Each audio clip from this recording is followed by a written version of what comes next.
عليكم ورحمة الله وبركاته.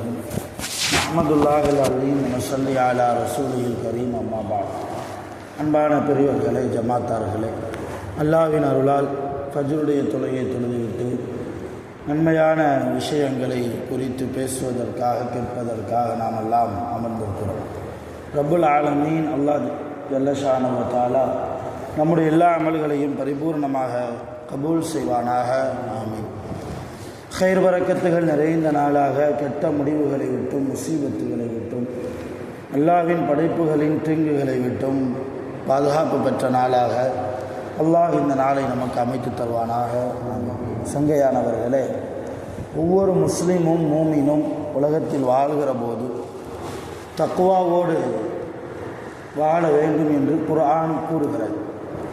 நபிகள் நாயகம் ஸல்லல்லாஹு அலைஹி வஸல்லம் அவர்களும் இத்தகில்லா ஹைசு மா குன்த, நீ உலகத்தில் எந்த மூலையில் இருந்தாலும் அல்லாஹ்வை தக்வா செய், அல்லாஹ்வை பயந்துகொள் என்று நபிகள் நாயகம் ஸல்லல்லாஹு அலைஹி வஸல்லம் அவர்கள் சொல்கிறார். நாம் செய்யக்கூடிய இபாதத்திற்கு ஒரு உயிர் வேண்டும் என்றால் நம்மிடத்தில் தக்வா என்பது வேண்டும். ஒவ்வொரு மனிதருக்கும் தக்வா என்பது ரொம்ப அடிப்படை. தக்வா இல்லாத இபாதத் அது அல்லாஹ் கபூல் செய்ய மாட்டான். தக்வா இல்லாத சதக்கா, தக்வா இல்லாத நோன்பு, தக்வா இல்லாத ஹஜ்ஜு, தக்வா இல்லாத தொழுகை, இப்படி எந்த இபாதத்தை எடுத்தாலும் தக்வா என்பது ரொம்ப பேசிக், அதுதான் அடிப்படை, அதுதான். தக்வா இல்லாமல் எந்த ஒரு அமலும் நிறைவான அமலாக மாற முடியாது. சரி, தக்குவா என்கிறோமே, தக்குவா என்றால் என்ன? இறை அச்சம் என்று நாம் சொல்கிறோம். அல்லாஹ்வின் பயம் அப்படின்னு சொல்கிறோம். இறை அச்சம் என்பது எல்லோருக்கும் ஒரே மாதிரி இருக்குமா என்றால் அப்படி இருக்காது. நல்லா விளங்கணும். தக்குவா என்பது ஆட்களை கவனித்து, நபர்களை கவனித்து தக்குவா என்பது மாறும். என்னுடைய தக்குவா என்பது வேறு, உங்களுடைய தக்குவா என்பது வேறு. என்கிட்ட இருக்கிற தக்குவா மாதிரி உங்கள்கிட்ட இருக்குமா? சொல்ல முடியாது. உங்கள்கிட்ட இருக்கிற தக்குவா மாதிரி என்னிடத்தில் இருக்குமா? சொல்ல முடியாது. என்னுடைய தக்குவாவை விட உங்களுடைய தக்குவா மேலானதாக இருக்கலாம், உங்களுடைய தக்குவாவை விட என்னுடைய தக்குவா மேலானதாக இருக்கலாம். ஆக ஆட்களை கவனித்து தக்குவா என்பது அதனுடைய பொருள் மாறுபட்டு கொண்டே போகும். இன்னும் உதாரணமாக சொல்கிறாருன்னா, சாதாரண மனிதர்கள் அவங்க செய்கிற சிறிய பாவம் பெரும்பாவம்னு வைங்கள. சாதாரண மனிதர்கள் செய்யக்கூடிய பெரும்பாவம், அதே நேரத்தில் ஒரு சாலிஹான மனிதர் செய்யக்கூடிய சிறிய பாவம். இந்த சாதாரண மனிதர் செய்யக்கூடிய பெரும்பாவத்தை விட சாலிஹான மனிதர் அல்லது ஒரு சஹாபி என்றே வைத்துக் கொள்ளுங்கள், ஒரு சஹாபி செய்யக்கூடிய சிறிய பாவம் என்பது ரொம்ப கொடுமையானது. சாதாரண மனிதர் செய்யக்கூடிய பெரும்பாவத்தை விட ஒரு சஹாபி செய்யக்கூடிய சிறிய பாவம் அந்த சஹாபிக்கு ரொம்ப கொடுமை, அது ரொம்ப பெரிய தண்டனை அது அவருக்கு. இப்போ நமக்கு சிறிய பாவம்னா அந்த சிறிய பாவத்துக்கு எந்த தீமையும் அதுதான் எழுதப்படும். ஆனால் சாலிஹீன்கள், சஹாபாக்கள், நபிமார்கள் பாவம் செய்ய மாட்டாங்க. இருந்தாலும் ஒரு வாதத்திற்கு வைத்து கொண்டாலும் சஹாபாக்கள் செய்கிற பெரும்பாவம், ஒரு நபி செய்யக்கூடிய சிறிய பாவம் என்பது சஹாபாக்கள் செய்யக்கூடிய பெரும்பாவத்தை விட ரொம்ப கொடியது. நபிமார்கள் பாவம் செய்ய மாட்டாங்க, ஒரு வாதத்திற்கு எடுத்துக்கொண்டார். இப்படி தக்குவா என்பது ஆட்களை கவனித்து அதனுடைய பொருளும் அதனுடைய விளக்கமும் விசாலமாக மாறிக்கொண்டே போகும். அது அருமையான பெருமக்களை, எது எப்படியோ ஹஸரத் அப்துல்லா இப்னு அப்பாஸ் ரலியல்லாஹு அன்ஹு தக்குவா சம்பந்தமான ஆயத்திற்கு தக்குவானா என்ன ஒரு விளக்கம் தர்றாங்க. என்ன விளக்கம்? அல் இம்திசாலு லி அவாமிரில்லா வஜித்தினாபு நவாஹிஹி. சுருக்கமான விளக்கம். தக்குவானா என்ன தெரியுமா? அல்லாஹ் நமக்கு எதை ஏவினானோ அதை செய்கிறது. அல்லாஹ் நம்மை எந்த காரியத்தை செய்யாதீங்கன்னு தடுத்தானோ அதை செய்யாமல் இருக்கிறது. இது தக்குவா. தக்குவாவினுடைய ரொம்ப குறைஞ்சபட்ச விளக்கம். தக்வாவினுடைய முதல் படி இதுதான். தக்வாவினுடைய முதல் படி என்ன? அல்லாஹ் நமக்கு எதையெல்லாம் ஏவினானோ எல்லாத்தையும் செய்கிறது. இல்லை எனக்கு இது ஒத்து வரும், இது ஒத்து வராது, இந்த காரியத்தை செஞ்சால் எப்படி, இந்த காரியத்தை செய்யாமல் இருந்தால் எப்படி என்னால் வாழ்கிறது என்கிற சுய விளக்கமே இருக்கக்கூடாது.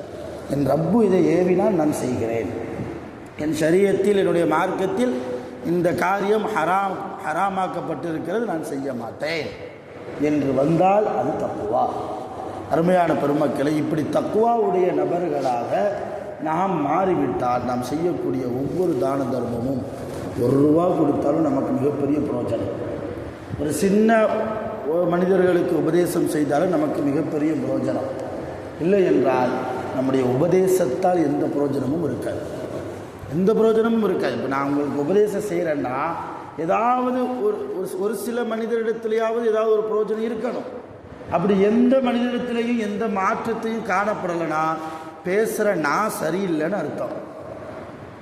உங்களை சொல்லி குறை கிடையாது, பேசுகிற நான் சரி. ஏன்னா என்கிட்ட தக்குவா இல்லை, என்கிட்ட தக்குவா கொஞ்சத்துக்கு கொஞ்சமாவது இருந்தால் ஒரு 10 பேர் பயான் கேட்குறாங்கன்னா ஒரு நபருடைய மனதாவது கொஞ்சம் உறுத்தும், ஒரு மாதிரியாக மாறுவதற்கு வாய்ப்பு.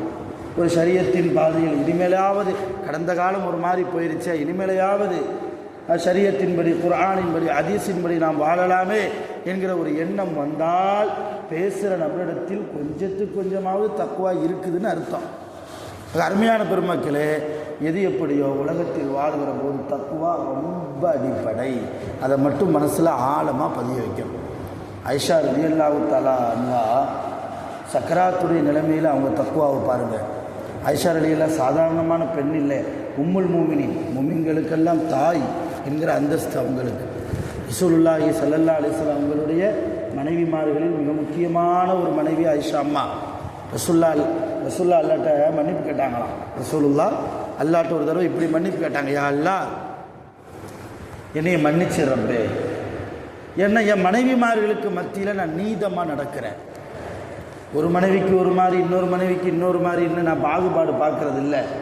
அங்கே என்ன சேலை எடுத்து கொடுக்குறேனோ அதே சேலை தான் இங்கேயும். இப்படி எல்லா விஷயத்திலும் நீதமாக நடக்கிறேன். ஆனால் முஹப்பத்து விஷயத்தில், முஹப்பத் நீ கொடுப்பது இல்லையா, ஒரு நபர் மேலே ஒரு ஆள் முஹப்பத் வைக்கணும்னா அது அல்லாஹ் கொடுக்கணும். என் மேலே நீங்கள் முஹப்பத் வைக்கணும்னா உங்கள் உள்ளத்தில் அந்த முஹப்பத்தை அல்லாஹ் தான் போடணும். உங்கள் மேலே நான் முஹப்பத் வைக்கணும்னா என் உள்ளத்தில் அந்த முஹப்பத்தை, பிரியத்தை, அன்பை, அந்த பாசத்தை அல்லாஹ் தான் கொடுக்கணும். அதே மாதிரி கணவன் மனைவிமார்களுக்கு மத்தியில் இல்லையா, கணவன் மனைவிமார்களுக்கு மத்தியில் அது ஒரு முஹப்பத், அந்த முஹப்பத்தை தர்றது அல்லாஹ். அதுதான் அல்லாஹ் சொல்கிறான், நபியே உலகத்தில் உள்ள எல்லா செல்வத்தை நீங்கள் செலவு செஞ்சாலும் 2 மனிதர்களுக்கு மத்தியில் முஹப்பத்தை உங்களால் தர முடியாது. அல்லாஹ் தான் நாடணும்.